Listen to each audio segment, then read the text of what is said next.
ፊደላት ፊቱ ላይ ሲጨፍሩ እያየ ዓለም ግን ሰነፍና ግትር አደረገችው። አንድ ሕፃን በትምህርት ደካማ ስለሆነ ብቻ ተስፋ ቢስ ነው ማለት ነው። ዛሬ እጅግ ልብ የሚነካውንና የዓለምን አመለካከት የቀየረውን ቴሬዛ ሜምፓር ወይም ደግሞ ቬሪ ቻይልዲዝ ስፔሻል የተሰኘውን ድንቅ ፊልም እናያለን። ለልጆቻችሁ ያላችሁን እይታ የሚቀይር ታሪክ ነው። እስከ መጨረሻው አብራችሁን ቆዩ። ኢሻን የተባለ ልጅ ከትምህርት ቤት ወደ ቤቱ እንደተመለሰ በግቢው ውስጥ ካሉ ውሾች ጋር ይጫወታል። ወደ ውስጥ ገብቶ ቤት እያጸዳች ያለችውን እናቱን ማያን ለማግኘት ከመሄዱ በፊት ውሾቹ እንዲጫወቱበት የወረቀት ቅጥል ይወረውርላቸዋል። ብዙም ሳይቆይ ኢሻን በፓዛል የምስል መገጣጠሚያ እየተጫወተ ሳለ ማያ የፈተና ወረቀቶቹን ከትምህርት ቤት አምጥቶ እንደሆነ ትጠይቀዋለች። እሱ ግን ችላ ይላታል። ወዲያውኑ የኢሻን ወንድም ዮሐን ከትምህርት ቤት ይመጣና ስለ ውጤቱ ብልጫ ለእናቱ ይነግራታል። ኢሻን በዮሐን ብልህነት ይደነቃል። ነገር ግን ዮሐን ስለሱ ውጤት ሲጠይቀው ችላ ብሎት በፓዛሉ ላይ ያተኩራል። በመጨረሻም ከውሾቹ ጋር ለመጫወት ወደ ውጭ ይሮጣል። በዚያም በግቢ ውስጥ ያሉ ልጆች ክርኬት ይጫወታሉ። ኳስ ወደሱ ስትጠቀለል እንዲመለስላቸው ይጠይቁታል። በሚያሳዝን ሁኔታ ኳሷን ከአጥሩ በላይ ይወረውራታል። ምንም እንኳን የጸጸት ስሜት ቢታይበትም ራጂት የተባለ ልጅ ይሰድበዋል። ራጂት ኳሱን እንዲያመጣ ሲነግረው ኢሻን እምቢ ይላል። በዚህም ድንገት መጣላት ይጀምራሉ። መጀመሪያ ላይ ኢሻን የበላይነቱን ይይዝ ነበር። ከባድ ሰው ነው። ነገር ግን ራጂት በመጨረሻ ጭንቅላቱን ከመሬት ጋር ያጋጨዋል። ኢሻን በከፍተኛ ሁኔታ ይጎዳል። ለማምለጥም ሲል ራጂትን ለመንከስ ይገደዳል። ወደ አፓርታማው ሕንጻ ሲገባ የራጂትን የአበባ ማስቀመጫዎች ገልብጦ ወደ ጣሪያው ይወጣል። ተንኮለኛም ነው። በዚያም ስለተፈጠረው ነገር እያሰበ ማልቀስ ይጀምራል። ምክንያቱም ሰዎች ሁልጊዜ ስለሚሰድቡት ሰልችቶታል። በመጨረሻም እንባውን አብሶ ጣሪያ ላይ በካይት የወረቀት ወፍ ይጫወታል። ወደ ቤተሰቡ አፓርታማ ሲመለስ ናንድ ኪሾር ልጃቸው ራጂት ላይ ስላደረሰው ነገር ስታማርር ይሰማል። ናንድ ኪሾር ኢሻንን ሲያየው ወደ ቤት ጠርቶ ምን እንደተፈጠረ ይጠይቀዋል። ኢቫን ዝም ይላል። ናንድ ኪሾርም በንዴት በጥፊ ይመታዋል። ራጂት በዚህ ደስ ይለዋል። እንዲሁም ኢቫን ሸሚዙን እንደቀደደበት ለናንድ ኪሾር በውሸት ይነግረዋል። ኢሻን በውሸቱ ደንግጦ ራጂት ላይ ይዘላል። ናንድ ኪሾር በፍጥነት ኢሻንን ወደ ኋላ ይጎትተዋል። ራጂትም ከናቱ ጋር ይሄዳል። ናንድ ኪሾር ኢሻን ሁልጊዜ ችግር ውስጥ እንደሚገባ ማማረር ይጀምራል። ትምህርት ቤቶች ያማረራሉ፣ የህንጻ ሰዎች ያማረራሉ ይላል። ኢሻንን ደግሞ ሊመታ ሲል እጁ ማያን ሊመታ ጥቂት ይቀርባል። ኢሻን ይሄ ይገርመዋል፣ ፈገግ ያሰኘዋል። ነገር ግን ናንድ ኪሾር ተናዶ ባህሪውን ካላስተካከለ ወደ ቦሬንዲንግ ያዳሪ ትምህርት ቤት እንደሚልከው ይዝትበታል። ናንድ ኪሾር ስለ ኢሻን አስቸጋሪ ባህሪ ማማረሩን ሲቀጥል ማያ የኢሻን ፊት ላይ ያለውን ቁስል ለማየት ትሄዳለች። ናንድ ኪሾር ማያ ሁል ጊዜ ኢሻንን እንደምታቀማጥለው ያምናል። እሷ ግን መልስ አትሰጥም። ከዚያም ኢሻን ገላውን ታጥቦ ልብሱን እንዲቀይር ወደ መታጠቢያ ቤት ተልኳል። በሚቀጥለው ቀን ናንድ ኪሾር ለሥራ ጉዳይ ከከተማ ይወጣል። ማያም ልጆቿን ለትምህርት ቤት ታዘጋጃለች። በዕለቱ የመጀመሪያ ክፍለ ጊዜ የእንግሊዘኛ መምህርቷ ኢሻን ከመጽሐፉ ላይ አንድ አረፍተ ነገር እንዲያነብ ትነግረዋለች። ኢሻን የትኛውን ገጽ እንደሚከፍት መማሪያው አይገባውም። መምህርቷም ሌላ ተማሪ እንዲረዳው ትገደዳለች። ገጹ ከተከፈተ በኋላ ኢሻን አረፍተ ነገሩን ማንበብ አይችልም። ምክንያቱም ፊደላቱ እየጨፈሩ ነው ብሎ ያምናል። ፊደላቱ እየጨፈሩ ነው። መምህርቷም ከክፍል ታስወጣዋለች። ውጣ ከክፍሌ ውጣ ትለዋለች። ኢሻን ጥቂት ደቂቃዎች ከውጭ ያሳልፋል። መምህርቷ ስትወጣም ወደ ውስጥ እንዲገባ ትነግረዋለች። ወደ ክፍል ሲገባ አብሮት የሚማር ተማሪ የሂሳብ የቤት ስራውን እንደሰራና የፈተና ወረቀቱን አስፈርሞ እንደሆነ ይጠይቀዋል። ኢሻን ሁለቱንም እንዳላደረገ ይረዳል። የክፍል ጓደኞቹ ሲሳለቁበት ቦርሳውን ይዞ ከትምህርት ቤት ይሰርቃል። ከዚያም የክፍል ጓደኞቹ ሲሳለቁበት ቦርሳውን ይዞ ከትምህርት ቤት ይሰርቃል። ከዚያም በከተማ ውስጥ ይዟዟራል።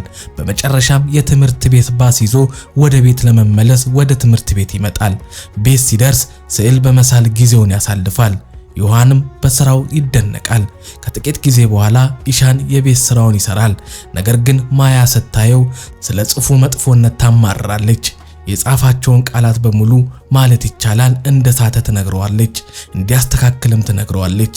ኢሻን አልሰራም ብሎ ከሳሎን ይወጣል። በዛው ምሽት ኢሻን በእለቱ ትምህርት ቤቱን ጥሎ እንደወጣ ለዮሐን ወንድሙ ይነግረዋል። ዮሐን ደንግጦ ይቆጣዋል። ከዛም ለእናታቸው ነግሮ እንደሆነ ይጠይቀዋል። ኢሻን ግን መናገር እንደማያስፈልግ ይገልጻል።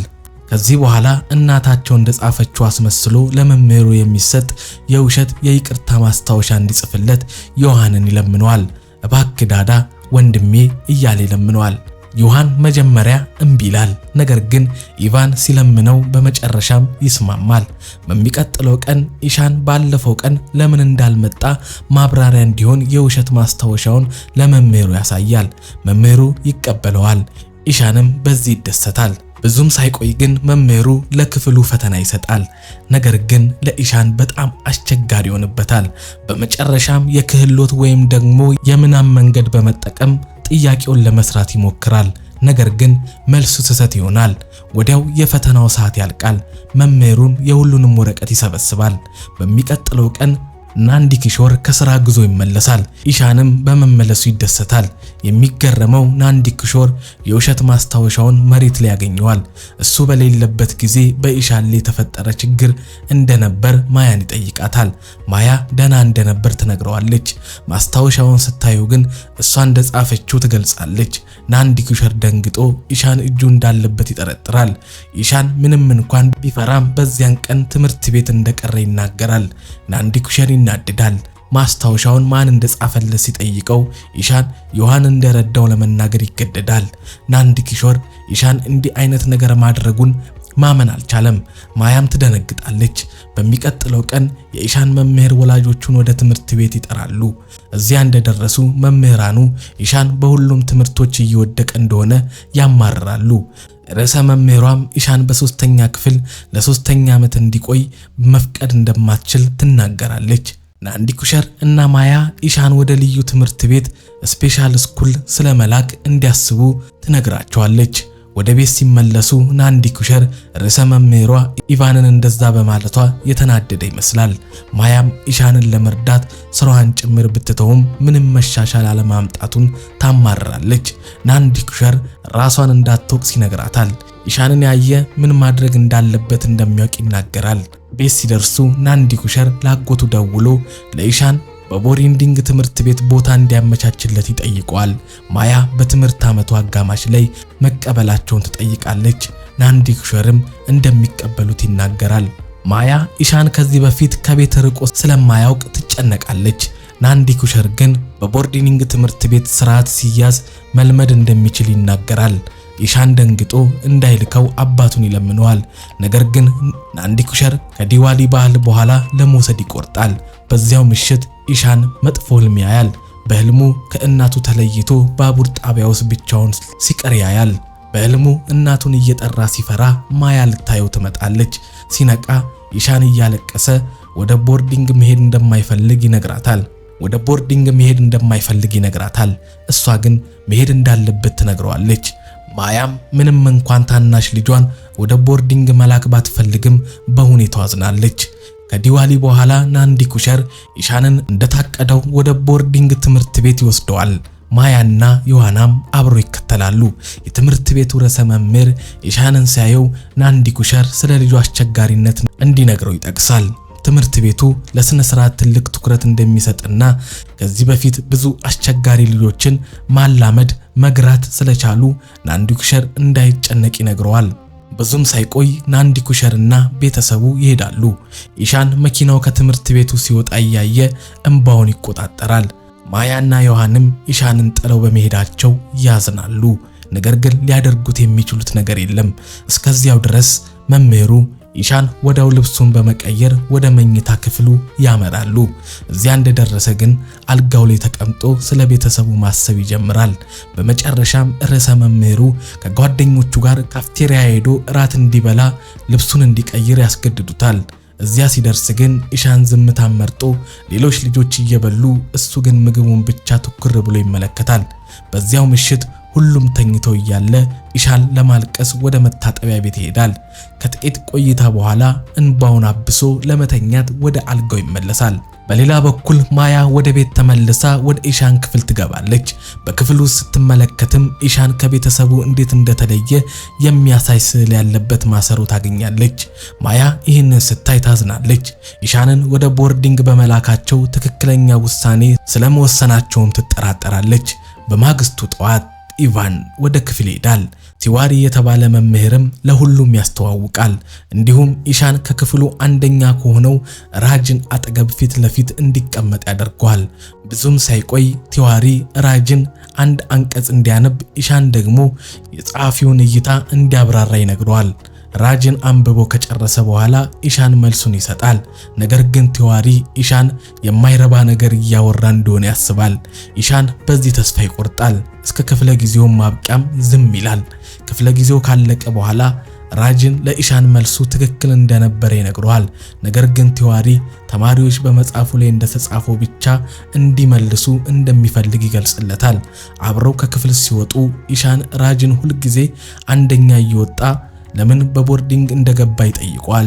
ራጅን ጥያቄው አልገባውም። ኢሻንም ቦርዲንግ ትምህርት ቤት የተሰራው ለአስቸጋሪ ልጆች ብቻ ነው ይለዋል። ራጅ ግን አባቱ የትምህርት ቤቱ ስራ አስኪያጅ እንደሆነና እዚያው በሰራተኞች መኖሪያ እንደሚኖሩ ይነግረዋል። ልጆች ወደ ቦርዲንግ የሚላኩት ለመቀጣት እንዳልሆነም ይጨምራል። ቆየት ብሎ በስነ ጥበብ አርት ክፍለ ጊዜ ትኩረቱ ይበታተናል። መምህሩ ልካራምም ጥቁር ሰሌዳው ላይ ያለውን ምልክት መለየት ባለመቻሉ ይደበድበዋል።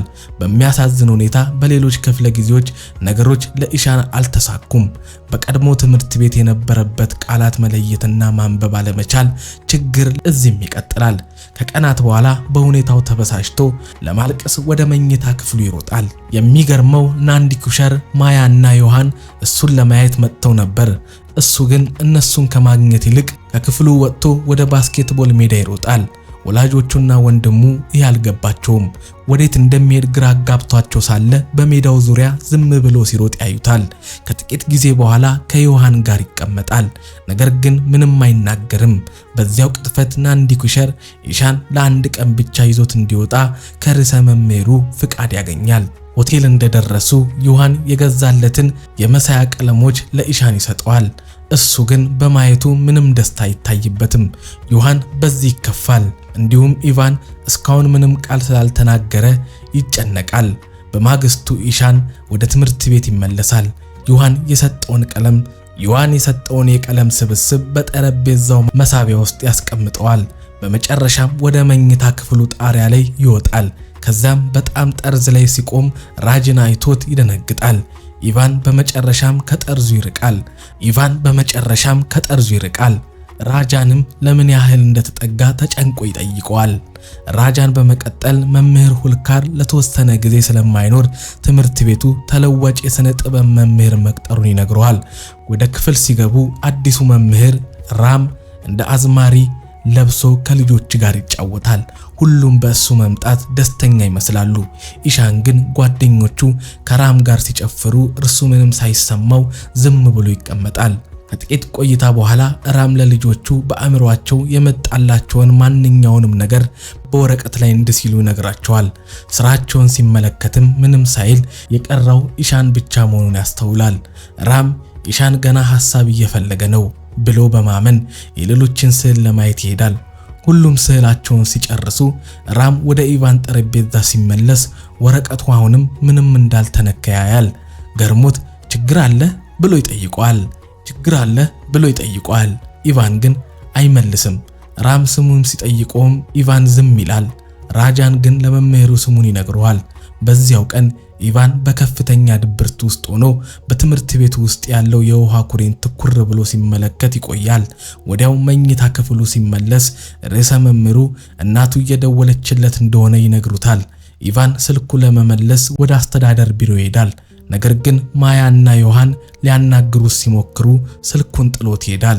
በማግስቱ ራም የልጆቹን ስዕል በመምህር ሁልካር ቁም ሳጥን ሎከር ውስጥ ለማስቀመጥ ይሞክራል። ቲዋሪ ግን ሁልካር እዚያ መጽሐፍ ብቻ እንደሚያስቀምጥ ይነግረዋል።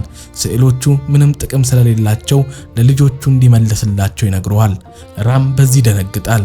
ሴን የተባለ ሌላ መምህር ደግሞ ልጆቹ የራምን ክፍል ወደ ገበያ እንደቀየሩት ያማርራል።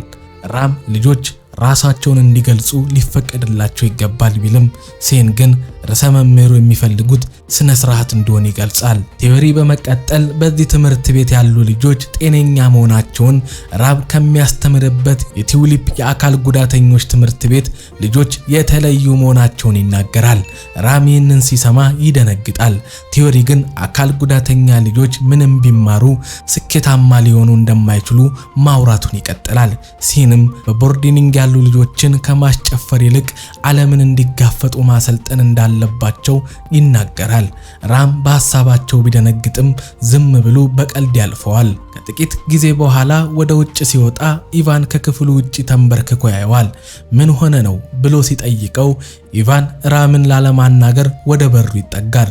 ራም ለኢቫን ምቾት እንዳልሰጠው አምኖ የትምህርት ቤቱ ደውል ሲደወል ትቶት ይሄዳል። ራም ዞር ሲል ኢቫን ከክፍሉ ፊት ለፊት የለም። ቆየት ብሎ ራም ራጃንን አግኝቶት ስለ ኢቫን ይጠይቋል። ራጃን ኢሻን እዚህ መሆኑን ስላልፈለገ ባህሪው እንደተቀየረ ይነግረዋል። በተጨማሪም ኢሻን ምንም ቢሞክር አሁንም ራጃን በመቀጠል ኢሻን አሁንም በትክክል ለማንበብና ለመጻፍ እየታገለ እንደሆነ ይነግረዋል። ራም በዚህ ጨነቅና የኢሻንን ደብተር ለማየት ወደ መምህራን ክፍል ያመራል። በደብተሩ ላይ ያሉትን አንዳንድ የፊደል ስህተቶች ካየ በኋላ ራም አንድ ወጥ የሆነ የስህተት ዘይቤ ያስተውላል። የኢቫን የትምህርት መቸገር የራሱ ጥፋት ላይሆን እንደሚችልም ይረዳል። ቆየት ብሎ ራም ወደ ቲውሊፕ ልዩ ትምህርት ቤት ሄዶ ልጆቹን ይረዳል። ልጆቹን እያየ ስሜታዊ ይሆናል። የሥራ ባልደረባው ጃፒንም ታየዋለች። ራም ሰዎች የውስጥ ውበትን ስለማያስተውሉ ከአውሬዎች የባሱ ናቸው ይላል። በመጨረሻም ስለ ኢሻን ለጃቢን ይነግራታል። በድብርቱ ስላለ በጣም እንደሚፈራለት ይገልጽላታል። የኢሻን አይኖች እርዳታ እየጠየቁ ነው በማለት ስጋቱን ይገልጻል።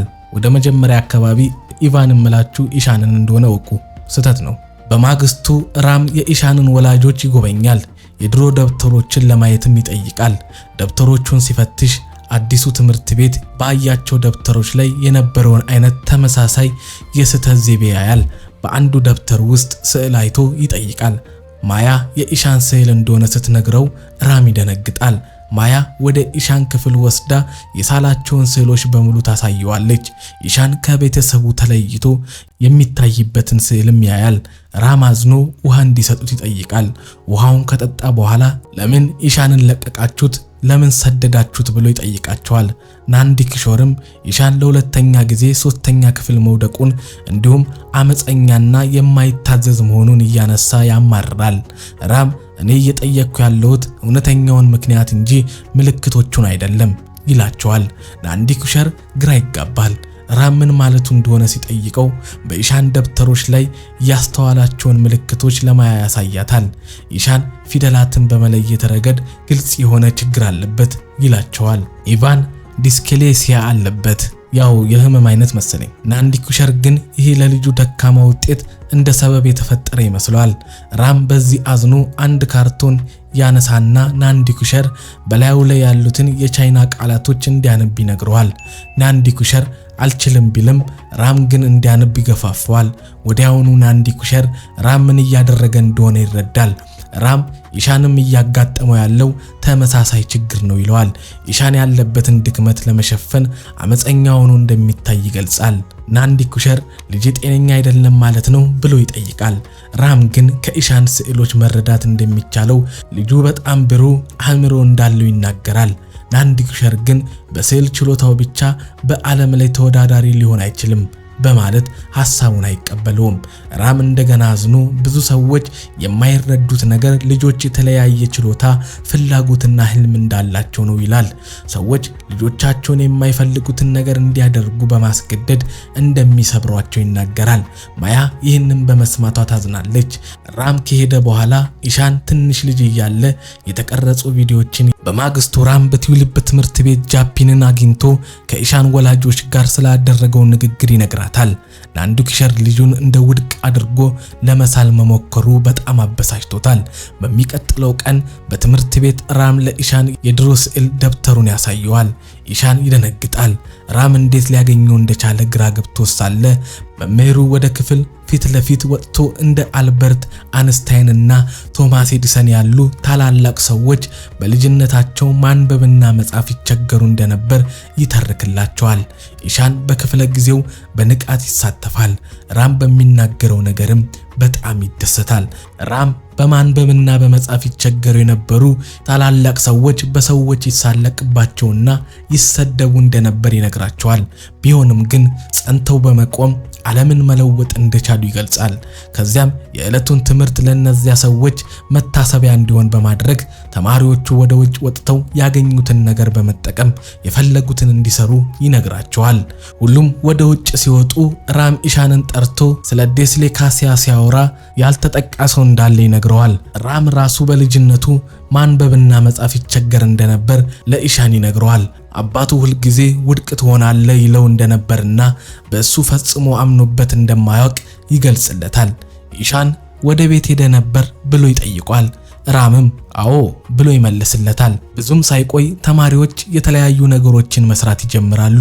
የኢሻን ትንሽ የእንጨት ታንኳ ግን ከሁሉም የተለየች ነበረች። ሁሉም በሰራው ይደነቃሉ። ከቀናት በኋላ ራም ለኢሻን ልዩ የፈተና ዘዴ እንዲፈቀድለት ርዕሰ መምህሩን ለማሳመን ይሄዳል። ርዕሰ መምህሩ መጀመሪያ ባይስማሙም ራም የኢሻንን ስዕሎች ያሳያቸዋል። እንዲሁም ልጁ ዲስሌክሲያ እንዳለበት ይነግራቸዋል።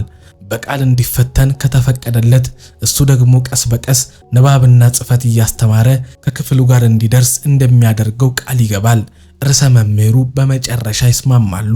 ከዚያም ራም ለኢሻን ለብቻው ማስተማር ይጀምራል። ኢሻን መጀመሪያ ላይ ፊደላትን ለመለየት ቢቸገርም ቀስ በቀስ ማሻሻል ያሳያል።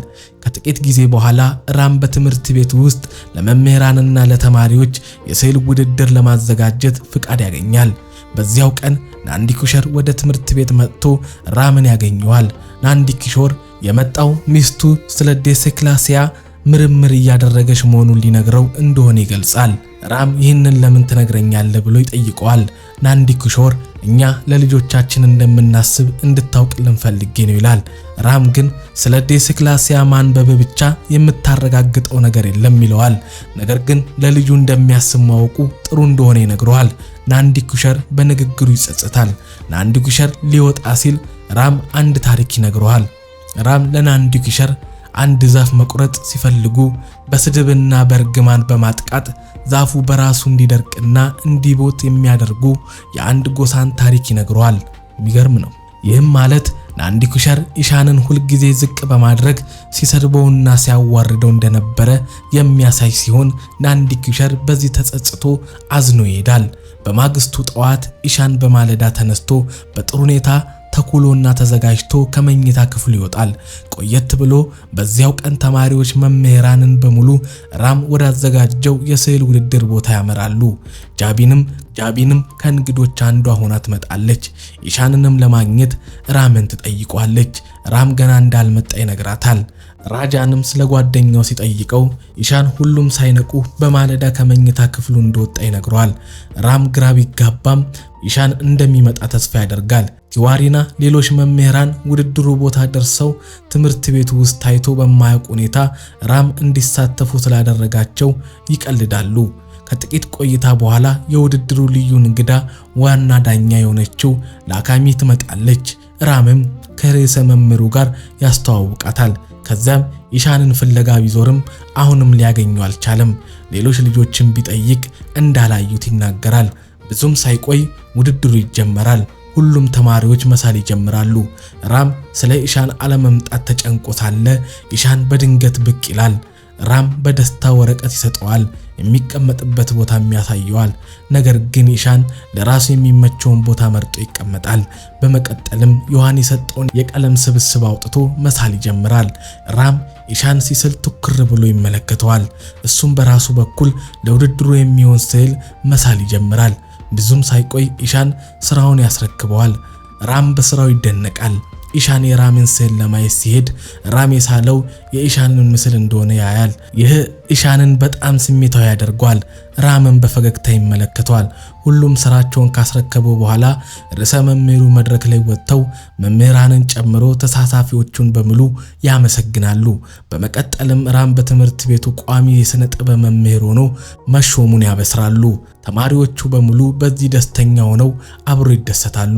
ከዚያም ርዕሰ መምህሩ ላክሚ ከውድድሩ ስራዎች ውስጥ ሁለቱም ምርጥ አድርጋ መምረጧን ይገልጻሉ።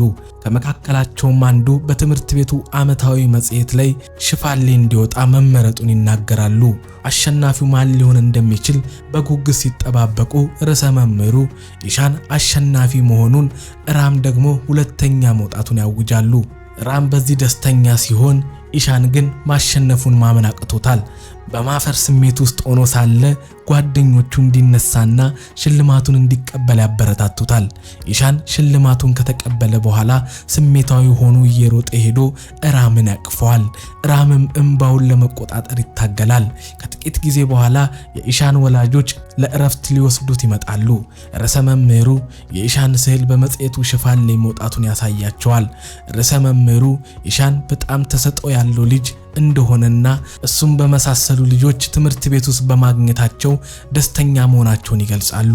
የኢሻን አባትና እንዲኩሸር በዚህ ቢደነቅም ርዕሰ መምህሩ እሱና ማያ ሄደው የመምህራኑን ሪፖርት እንዲሰሙ ይነግራቸዋል። ወዲያውኑ ቲዮሪና ሴናን ለማግኘት ወደ መምህራን ክፍል ያመራሉ። መምህራኑም ወላጆቹን በማየታቸው ደስተኛ መሆናቸውን ገልጸው ኢሻን መጀመሪያ ከመጣበት ጊዜ አንስቶ አሁን ላይ እጅግ ከፍተኛ መሻሻል ማሳየቱን ይነግራቸዋል። ለአንዲኩሸር ይህንን ማመን ቢከብደውም መምህራኑ የኢሻንን የጥረት ሪፖርት ያሳዩአቸዋል። ማያ ሪፖርቱን ስትመለከት ልጇን ስለረዱት መምህራኑን ታመሰግናለች። መምህራኑ ግን ምስጋና የሚገባው ለራም እንደሆነና ኢሻን እንዲሻሻል ያደረገው እሱ መሆኑን ይነግሯታል። ወደ ውጭ ሲወጡ ከራም ጋር ቆመው ኢሻን ከዮሐን ጋር ሲጫወት ይመለከታሉ። ናንዲኩሸር ኢሻን እንደገና ፈገግታ ሲታይበት በማየቱ ያለቅሳል። ራምን ልጁን ስለረዳው እንዴት እንደሚያመሰግነው እንደማያውቅ ይነግረዋል። ናንዲኩሸር ያቅፈዋል። ከዚያም ራም ኢሻንን እንደሚናፍቀው ነግሮት ይሰናበተዋል። ከባህል በኋላም ቶሎ እንዲመለስ ይነግረዋል። ከተቃቀፉ በኋላ ኢሻን ከወላጆቹ ከወንድሙ ጋር ወደ መኪናው ያመራል። መኪና ውስጥ ከመግባቱ በፊት ግን ኢሻን ዞር ብሎ ራም ሲያውለበልብለት ያያል። ራም ያደረገለትን ሁሉ እያሰበ ኢሻን እንደገና ተመልሶ ሮጦ መምህሩን ያቅፈዋል። ማንበብና መጻፍ ባለመቻሉ ለ2 ዓመት በአንድ ክፍል ውስጥ ከቆየ በኋላ የኢሻን አባት ወደ ቦርዲንግ ትምህርት ቤት እንዲሄድ አስገድዶት በሚያሳዝን ሁኔታ በትምህርት ላይ ምንም ለውጥ አላመጣም ነበር። እንዲያውም በድብርት ውስጥ ወድቆ ነበር። ኢሻን ሙሉ በሙሉ ተስፋ ከመቁረጡ በፊት ግን ራም ትምህርት ቤቱን ተቀላቅሎ የኢሻንን ችግር ዲስሌክሲያ መሆኑን ደርሶበት ከዛም ኢሻን እንዲሻሻል ረዳው። ናንዲኩሸርም የልጁን ችግር ለመረዳት ትዕግስት እንዳልነበረው ተረዳ። አንዳንድ ጊዜ አንድ ልጅ የሚያስፈልገው በሱ የሚያምን አንድ ሰው ብቻ ነው። አበቃው። በሌላ አስተማሪና እጅግ አዝናኝ የሆነ ቪዲዮ እስክንገናኝ ድረስ ለዚህ ዩቲዩብ ቻናል አዲስ ሆናችሁ ላይክ፣ ሰብስክራይብ እንዲሁም የደውል ምልክቷን በመጫን ቤተሰብ ሁኑ።